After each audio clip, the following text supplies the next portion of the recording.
great to be back in this beautiful city to celebrate the historic first week in the White House. That was definitely historic.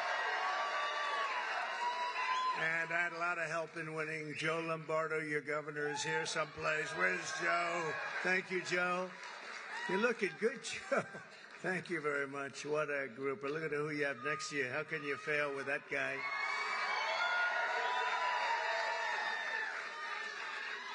Also, Lieutenant Governor Stavros Anthony. Stavros, thank you very much.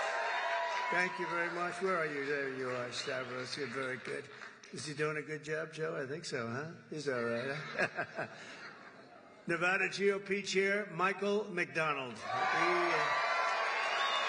He did something which not a lot of people have been able to do, but I think Republicans are going to start winning this state. You know, typically they don't necessarily do so good. We did really well. We won in a landslide. That's really why I'm here, I must be honest with you. Republican National Committee woman Sigal Chattah. Sigal, thank you, wherever you may be. Hi, Sigal, thank you very much. Republican National Committeeman Jim DeGraffenreid. That's a hell of a beautiful name, but I know the name so long, it's easy to say. One of the greatest people, I'll tell you, a man who's done so damn well. I don't know what it is with him. He's just a legend. He's one person, you know, we can all sort of be replaced, although we don't like to think that. Maybe it's not true. But this is a guy that can't be replaced. There's nobody like him. Dana White. Where's Dana White? Where's Dana White? Where the hell is he? UFC. He's great. Are the Nelk Boys here? Oh, yeah, there they are, the Nelk Boys right there. And Rick Harrison. Rick, thank you very much for being here. If you're around here someplace with Dana. Mr. Phil Ruffin, his wife Alexandra, and their two beautiful children, Richard and Marlena. Phil, where's Ruffin? Where's Phil Ruffin? He's right here, so he's some legend, I'll tell you. He's a legend in Las Vegas and beyond. Phil, he's here. He'll be coming out. Today we talk about how we're going to end the economic suffering and stagnation and disaster of the past 4 years and create the 4 greatest years in the history of our country. That's what's going to happen. That's what's going to happen. And as I said in my inaugural address, which, by the way, it got the highest rating in the history of Fox. Can you believe that? That's nice. The golden age of America begins right now, but I have to be honest with you, I'm really here for a different reason. I'm here to say thank you. I went to North Carolina yesterday, and then I flew to see just an unbelievable problem and just a mess in Los Angeles, right? And I said, you know what I ought to do? I want to come to a state known as Nevada. Has anyone ever heard of it? And don't ever mispronounce the name. You're not allowed to do that, Joe. You mispronounce the name, you got a problem. You ever see somebody when they say it's Nevada? Nevada?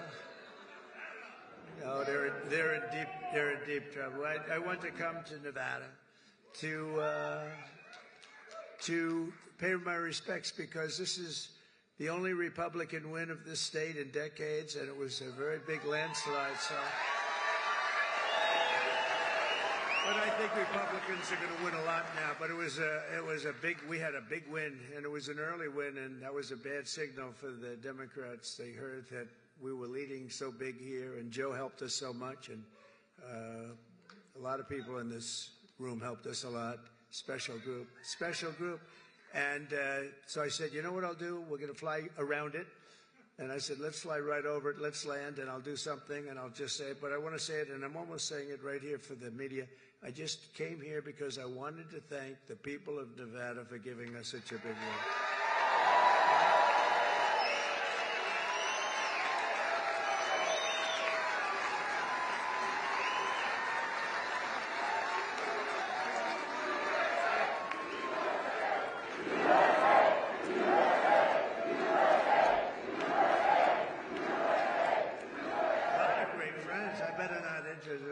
I'll be here all day. Under our leadership, we're going to defeat inflation, bring down prices. We're going to raise those wages. They're going to go up. They're going to go up. Put more money in your pocket, secure our borders, restore law and order to our cities, and we're going to make America great again. And for 4 long years, the last administration waged war on the American middle class and everybody else. They had a lot of wars. We had no wars when I left.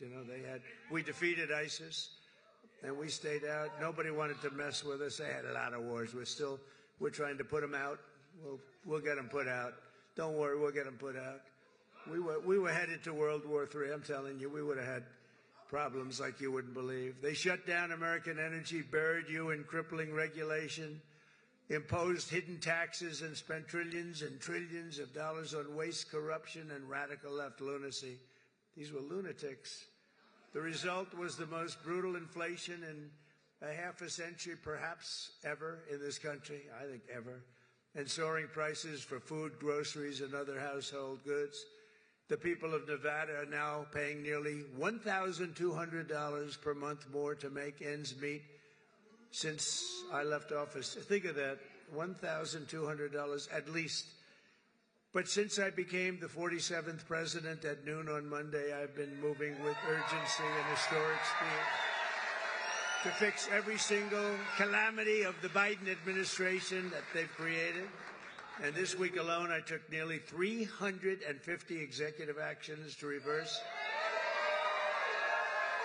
the horrible failures and betrayals that we inherited from a group of people that didn't know what the hell they were doing, what they've done to this country, especially the open borders, where they have, think of it, 21 million people came in. Many of them are criminals, murderers.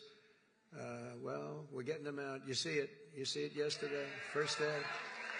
Our message could not be more clear. America's decline is over. American decline is over. We're laughed at all over the world. Now we're not laughed at anymore, I'll tell you. What the world witnessed this week is nothing less than a revolution of wealth creation for everyone and also common sense. It's about common sense. It really is. We're the party of common sense. On day one, I directed every member of my cabinet to, and by the way, Pete Hegseth got approved.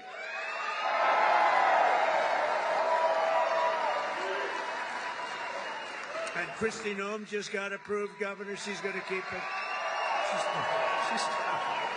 She's a tough one. She's a tough one. And she's going to do a great job. On day one, I directed every member of my cabinet to marshal all powers at their disposal to defeat inflation and bring down the cost of daily life. We want to bring prices down. Too high. They went way up. They didn't come down.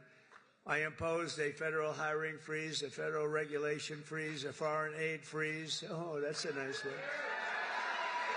And I created the new Department of Government Efficiency, and we're going to have a lot of good people. Elon, we're going to get Elon Musk to get involved in that a little bit. He already is. People like him. I terminated the ridiculous and incredibly wasteful Green New Scam.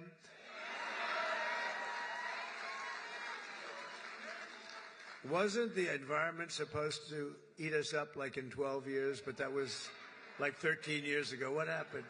We're still here. We're still here. Remember, we have 12 years to live. Remember that? Done by somebody that never even took a course on the environment. AOC +3. Do you remember those three? They were telling us about the environment. AOC +3. This action alone will save hundreds of billions of dollars of American taxpayers' money. I withdrew from the one-sided Paris Climate Accord. And I canceled the insane and costly electric vehicle mandate, keeping my sacred pledge to America's auto workers. Boy, did we get a big vote with the auto workers, I'll tell you. And the Teamsters. Any Teamster in the room? We got a tremendous vote from the Teamsters. Thank you. They're pointing like one guy. But they voted for us in the millions, so we had a lot of Teamsters voting for us. I withdrew from the World Health Organization, where we paid $500 million a year, and China paid $39 million a year, despite a much larger population. Think of that. China's paying $39 million to have 1.4 billion people. We pay $500 million. We have, nobody knows what the hell we have. Does anyone know? We have so many people pouring in. We have no idea. We go up, but we're going down a little bit now. You don't mind that, do you? Going to take some bad ones out. I withdrew 4 years ago, but Biden immediately went back for even more money. I mean, he went back, and they offered me at $39 million. They said, we'll let you back in at 39. So we're going to reduce it from 500 to 39. I turned them down because it became so popular. I didn't know if it would be well received even at 39. But maybe we would consider doing it again. I don't know. Maybe we would. They have to clean it up a little bit. But China pays $39 million for 1.4 billion, and we're paying $500 million for 325 million. I don't know. What the hell is wrong with these people? And then when Biden went back in, they immediately went back in. They paid more than we were paying in the first place. They paid more than the $500 million. So they knew they could have had it for 39. They paid more. You wouldn't do that, Joe, right? Now think of it. They know they have a deal at 39, so they went back in at $525 million. What the hell? Man, oh man. It infuriates you, doesn't it? I declared a national energy emergency to unlock the liquid gold under our feet and pave the way for rapid approvals of the new energy infrastructure. The United States has the largest amount of oil and gas of any country on earth, and we may be a very substantially enlarged country in the not-too-distant. Isn't it nice to see, for years, for decades, we're the same size to the square foot. Probably got smaller, actually. But we might be an enlarged country pretty soon. And one of the things we're going to be doing is drill, baby, drill. Because that's going to bring everything down. It's going to bring everything down. My administration has also begun the largest deregulation campaign in the history of our country, far exceeding. I had the record for you. We had a great economy, the greatest economy that we've ever had 4 years ago. But this is going to be better. You watch. This will be better even than the first term. And the reason I got elected was because of the first term. Somebody said, what was the reason you got elected? I mean, you won by so much. I said, my first term. That's all I did. I just said, well, take a look at the numbers.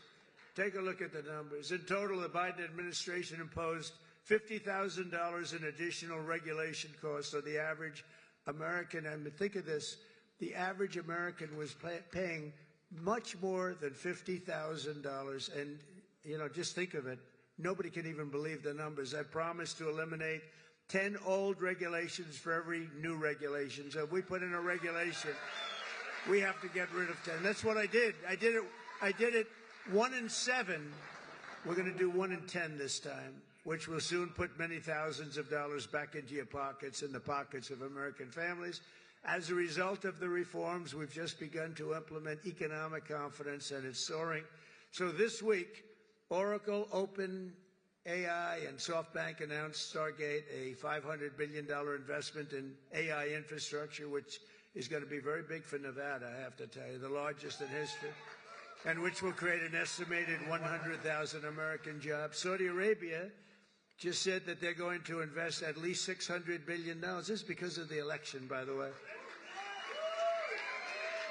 And I believe they'll make it $1 trillion. I'm going to ask them to make it $1 trillion. What the hell? The money means nothing to them.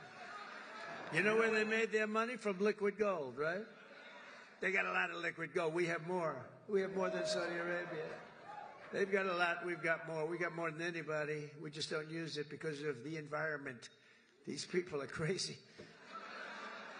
And many other companies likewise are looking to invest, but I don't have enough time to do that. And we have a lot of news conferences. Everybody wants to have a news conference. They're calling up by the hundreds. We want to have a news conference. We're going to invest $12. I said, no, I don't do that. And I said, it's got to be $1 billion or more for a news conference. It's $1 billion or more. Just 2 days ago, because of our tariff plans, Stellantis announced, that's a very good automobile company, the revival of its Belvidere, Illinois plant, saving 1,500 American auto jobs. that were previously headed to Canada, along with major investments to expand American auto production in Detroit, Michigan, Toledo, Ohio, and Kokomo, Indiana.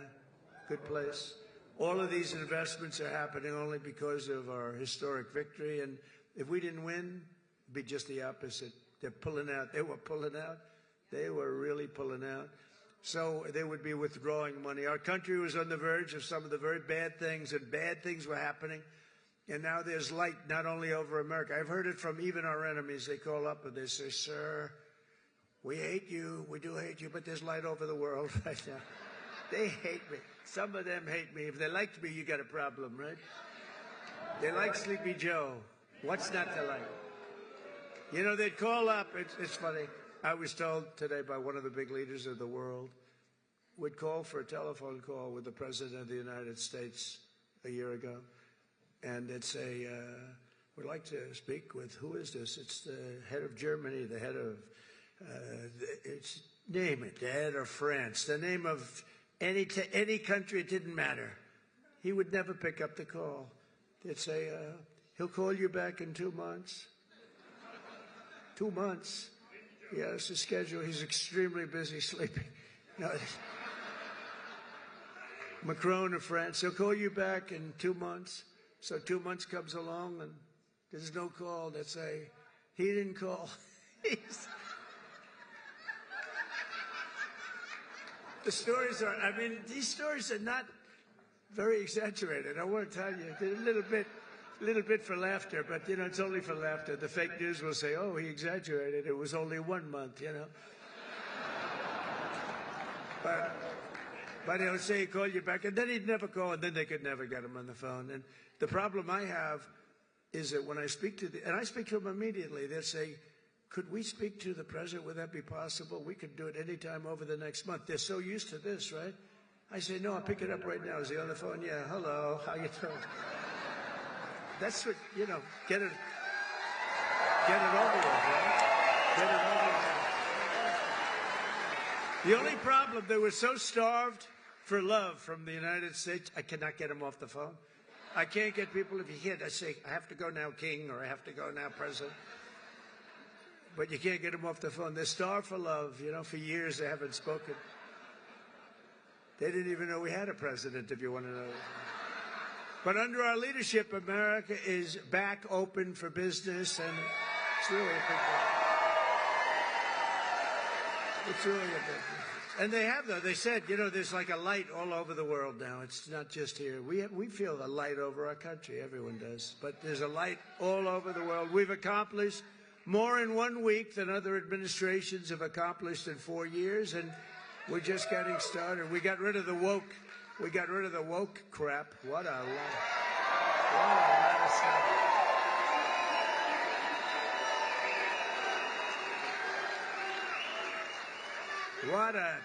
What a lot of crap that was. It was, and you know, these people were petrified of it. I'll tell you, these companies, they run these big companies, they were petrified of it. It was like, you know, I don't think they believed it. I'm sure they didn't believe it. Some I know didn't believe it, but they were so afraid.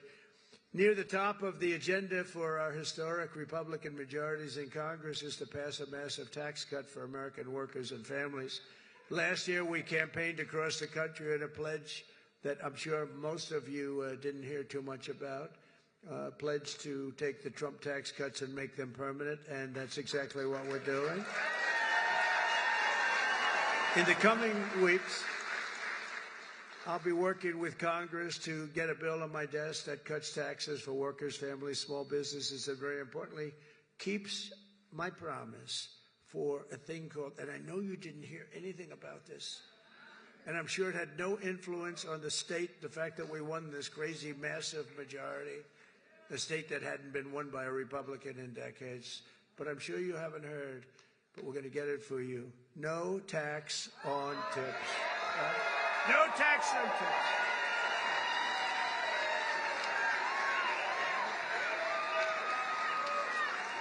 So if you're a restaurant worker, a server, a valet, a bellhop, a bartender, or one of my caddies, I go through caddies like candy. If I play badly, I always blame my caddy. or any other worker who relies on tipped income, your tips will be 100% yours. Won't that be nice? Joe, Governor, do you think that had an impact on the election? You do? Like what, a half a point? Pretty big. You had an impact, let me tell you. Nationwide, over 4 million workers depend on tip income, including an estimated 700,000 single moms. And here in Nevada, we will have a quarter. Think of it. A quarter of the typical restaurant workers' pay comes from tips. I didn't know that much. That's a lot. You haven't been reporting them for the last 10 years. So here's our deal. We're going to have no tax on tips from now on, but we're going to go after you viciously for all the money you didn't report for the last 10, 15. We're going to go after you for all the money you didn't report for. I'm only kidding. I'm only kidding. I have to say to the fake news, because they're going to say Trump is after all restaurant workers. Many of these workers are some of the very citizens who were hit hard and very hard by the ravages of the Biden economy, which was inflation. When I think of Biden, I think of incompetence and inflation. Not being nice by saying. I'm being nice when I say that. Yet even in the midst of the suffering he created, Joe Biden launched a cruel campaign to extract more money from tip workers. And that's what happened. I'm telling you, a young waitress, I won't say beautiful because you're not allowed to say that as a politician. Used to be you could say a young, beautiful waitress. This was a young, beautiful waitress, but I won't say that because I feel like I want to continue my political career. If you call the governor won't say it. If you call a woman beautiful today, it's the end of your political career, so I won't do it. But a young waitress, I think you can call young. You're probably not even supposed to say young.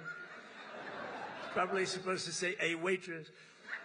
But a young waitress came up, and I said, how are you doing? And in my restaurant in the hotel in Trump, I said, how are you doing? And she said, not great, because they're after me so viciously for tips. They just want my tip income, and they don't believe me and all of this. And she said, it's terrible.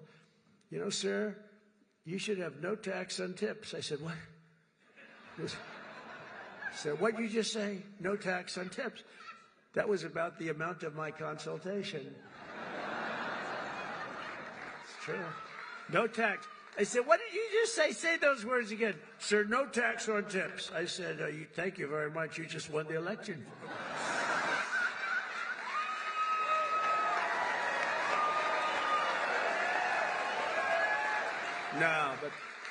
No, we did research into it. I think it's going to be great. But under the Trump administration, the forgotten men and women of our country are going to be forgotten no longer. You know that. They weren't forgotten 4 years ago.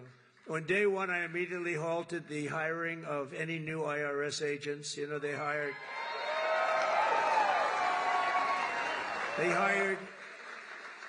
or tried to hire 88,000 new workers to go after you, and we're in the process of developing a plan to either terminate all of them or maybe we'll move them to the border. I think we're going to move them to the border. Well, they're allowed to carry guns. You know, they're so strong on guns. But these people are allowed to carry guns, so we'll probably move them to the border. Yeah. She said no tax on it. How about just no tax? You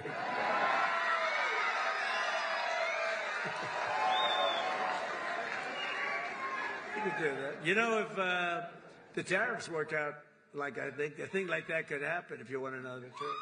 You know, years ago, 1870 to 1913, we didn't have an income tax.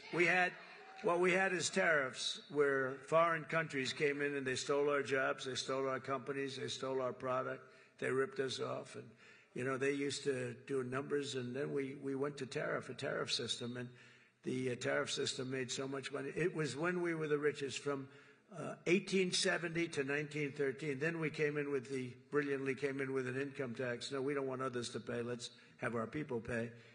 And then you had the Depression in 1928, 1929. I call it 1929. That was a bad time, but, you know, you didn't have tariffs, and you had tariffs that ended in 1913. But it was the richest our country ever was. That was President McKinley. In fact, we're renaming the mountain, Mount McKinley.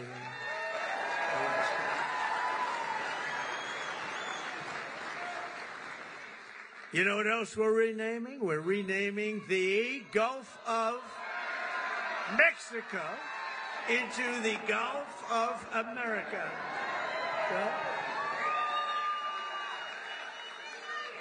And Mexico, actually, they were thrilled when they heard. They said, that's nice.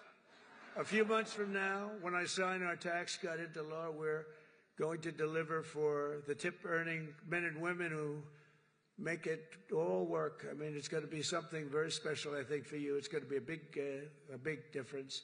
And with us today is Jessica Angiano, an employee here at Circa. This is a nice place, by the way, and I just met your owner. He's a nice man. He's rich, too, very rich. But Circa is very nice, and a hard-working single mother of two with incredible children. Jessica's struggling to pay for medical bills to remove a tumor behind her right eye. She's had some real difficulty, and she's currently saving up for a second surgery, which will hopefully be very successful, while also paying for her children's daycare. Jessica says that no tax on tips would transform her life. It would make such a big difference. So, Jessica, we're going to get that for you. Where are you, Jessica? You around here someplace, huh? Hi, Jessica. Oh, so beautiful. Very nice. It's working out medically good? Everything good? Gonna be good. Thanks, Kevin. You look fantastic. It's good. You look great. Also with us is Lexi York, a 28-year-old cocktail server here at Circa, who's got big dreams of being an entrepreneur. Lexi says that no tax on tips will help bring those dreams much closer to reach, and she's going to be one of the biggest proponents for it. We're going to have a lot of support when we go before Congress very soon to get that passed. Lexi, where are you? Where are you? Hi, Lexi. Wow. Good. We'll get it done. And we're also pleased to be joined by Rosanna Maeda, President and CEO of the American Hotel and Lodging Association, which strongly supports this pro-worker reform. And Rosanna, would you like to come up and say a few words on behalf of so many people? Come on up. Come on up.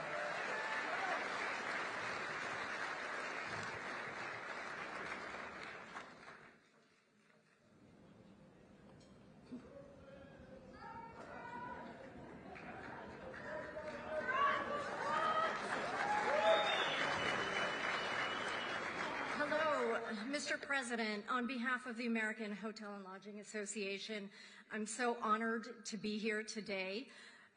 We represent 30,000 members around the country in an industry that represents more than 2 million hotel workers. And I'm here to tell you that the American dream is alive and well in the hotel industry today. It is still one of the few places where you can have and grow your career, starting a job as a housekeeper or a dishwasher or bellhop, to running a hotel, to owning a hotel or a few, and to even becoming the CEO of a global brand or President of the United States. Mr. President, in 2017, the tax bill that you championed cut taxes for so many working families and American workers.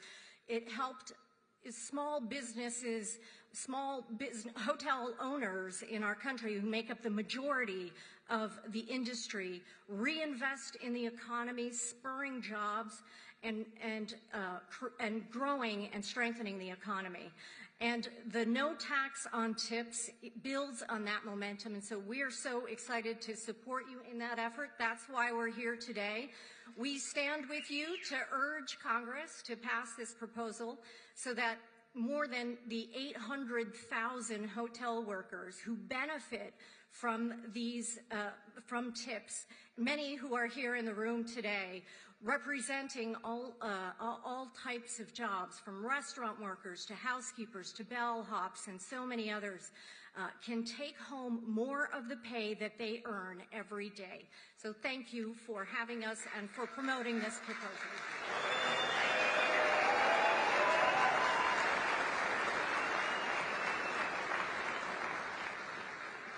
Thank you very much, Jessica. Great. After long years, and these were long years of a government that always put you last. They put America last, they put you last, they put everybody last that was associated with us. You once again have a president who's putting our workers first, putting our families first, and above all, putting America first. And we're going to keep America first, and you see it.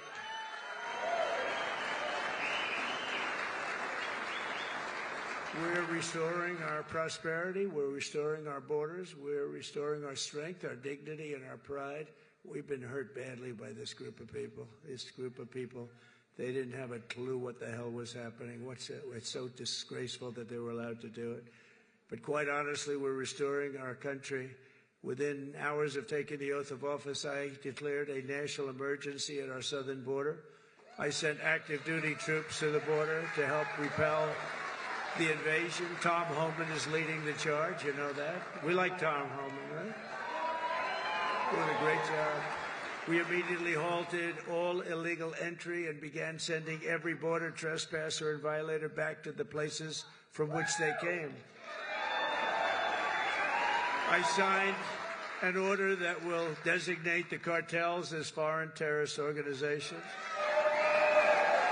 It's a big deal. That's a big deal. Biden didn't want to do that. No, I don't want to do that. Biden didn't know he was alive.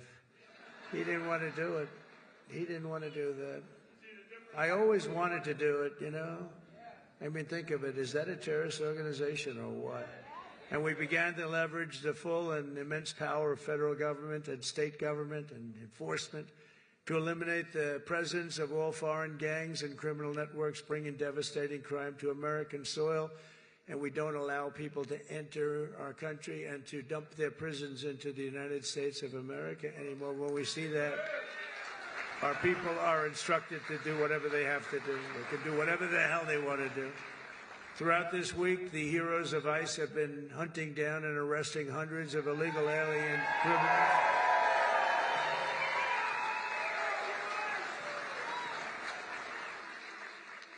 And its immediate expulsion, including those with charges of convictions for rape, child sexual assault, terrorism, and even murder. Members of the savage Venezuelan prison gang known as Tren de Aragua. You know that gang? This is not a nice group of people. They formed in prison, and then they dumped their prisons into our country. So we had them. We had them all over the place. Ask Colorado, the governor of Colorado. He doesn't know what to do about it. They're all over the place. We'll get them out. We'll get them out. They're, in a sense, they're in the real estate business. They go into a building and they take it, you know? See, when you buy a building, you have to go out and get a mortgage or use your own cash. They just go into a building and take it. And they actually said, well, it's not that bad. They haven't taken that many buildings. Can you imagine that? They haven't taken that many buildings. Oh, they're not that bad. But they're as bad as the bloodthirsty MS-13 gangs that we have gotten thousands and thousands of them out. In fact, over 11,000 murderers were released into our country by other countries all over the world because of Biden's open border policy. And when I heard about that, I said, everybody's going to empty out their prisons into our country. I said that. I'd do that if I were heading up any one of the many countries that you know about, not just South America, all over. They take their prisons, their mental institutions, and they empty them out into our country. Can you imagine a person doing this? Can you imagine somebody doing that to our country? For American citizens, January 20th, 2025 was truly Liberation Day. That was really Liberation Day.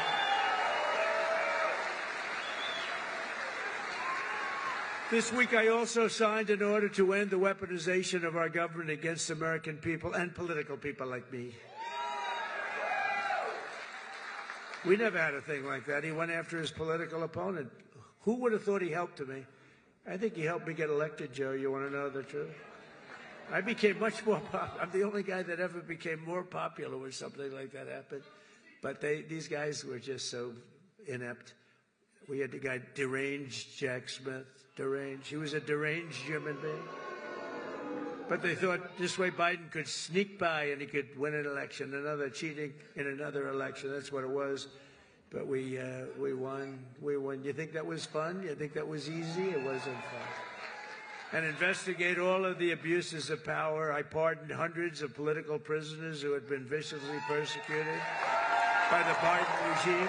Hundreds of people were persecuted, including Christians, pro-life activists, 2 Washington, D.C. police officers just yesterday, whose lives were destroyed from chasing down a dangerous illegal alien criminal. And, of course, I was very proud to pardon the J6 hostages.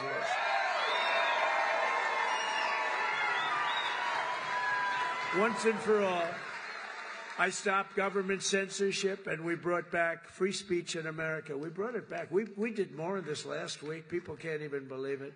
I also signed an order to declassify and publish all remaining files related to the assassinations of President John F. Kennedy, Robert Kennedy, and Martin Luther King, Jr.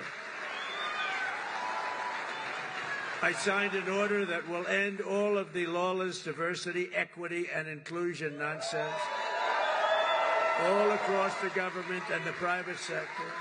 We abolished 60 years of prejudice and hatred with the signing of one order, all approved by the United States Supreme Court. We're allowed to do it because we are now in a merit-based world. We're a merit-based country. Did you ever think you were going to hear that again?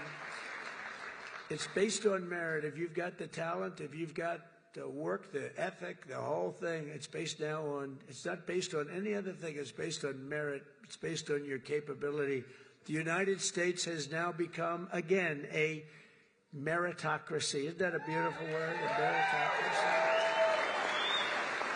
Based on merit. If you do your job well, you're going to go places. And I made it the official policy of the United States government that there are only 2 genders, male and female. Male and female.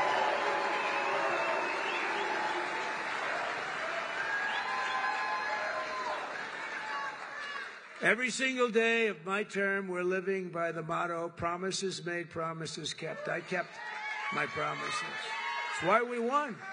It really is why we won. We won because of the past 4 years. We won because of that. But this is going to blow it away. Because when I came in, I had no experience. I didn't do this before. I never did this. I was never a politician before. I was talking J.D. Vance. By the way, hasn't he done a great job? Because J.D. went right to the Senate, and then he went to the vice president and said, J.D., you're really upwardly mobile. He said, you're more so than me. I said, why do you say that?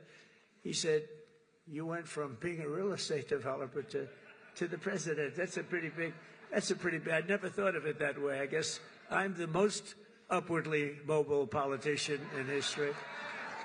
I didn't make any stops along the way. It will be the greatest honor of my life to serve not once, but twice, or 3 times, or 4 times now.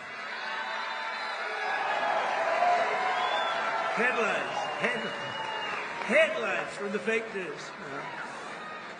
Now it will be to serve twice. For the next 4 years, I will not rest. I will not yield. And together we will not fail. We will win, win, win. We will bring back the American dream. We're going to bring it back. You know, in recent years, our nation has suffered greatly, but we are going to make it great again, greater than ever before. We'll be a nation like no other, full of compassion, courage, and exceptionalism. That's what we're doing, and that's what it's all about. And you see that. I think you see it more in the last week than you've seen it in years. And I walked up the stairs of that massive plane that's waiting for me, that big 747, and I said, there's no way I'm going to let myself fall, because that was one hell of a... That triple fall was a disaster. I would call that a political disaster. You can fall once, you can fall twice, but you can't fall 3 times. You can't fall 3 times. What a disaster. I've used that in every ad I think I ever did. Our power will stop all wars and bring new spirit of unity to a world that's been angry, violent, and very unpredictable. America will be respected again and admired again, including by the people of religion, faith, and goodwill. We're bringing back religion in this country. We will be prosperous. We will be free. We will be bigger, bolder, and more ambitious than ever before. And together we will make America powerful again. Make America wealthy again. Make America healthy again. We will make America strong again. Make America proud again. We're going to make America safe again. And we will make America great again. Thank you very much. And thank you very much, Nevada. Thank you, Joe. Thank you very much. We'll be back. We'll be back. Thank you. Thank you, my man. Great job. Thank you.